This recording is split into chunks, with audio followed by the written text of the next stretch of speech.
bayan ng Pilipinas ay puno ng mga kilusang naglalayong makamit ang kalayaan.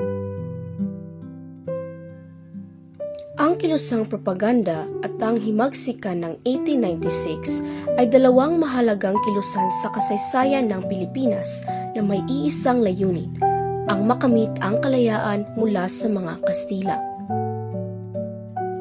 Ang kilusang propaganda na pinamunuan nina Jose Rizal, Marcelo H. del Pilar at Graciano Lopez Haina ay gumagamit ng edukasyon at panulat upang ipaglaban ang mapayapang reforma at gisingin ang kamalayan ng mga Pilipino.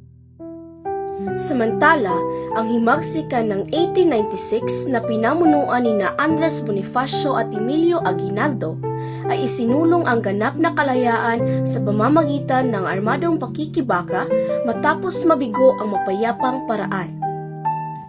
Kapag pinag-uusapan ng himagsikan laban sa mga Kastila, kadalasang naaalala ang mga lalaking bayani.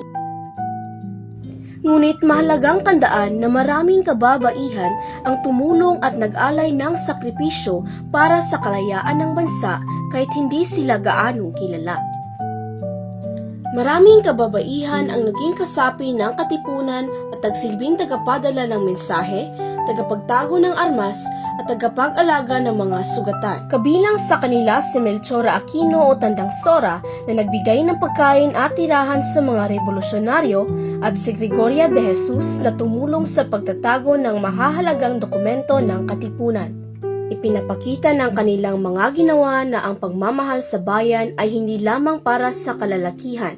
Ang kababaihan ay may mahalagang papel sa tagumpay ng himagsikan at nararapat silang kilalanin at pahalagahan. Sa huli, ang kalayaan ng Pilipinas ay bunga ng sama-samang sakripisyo ng kalalakihan at kababaihan.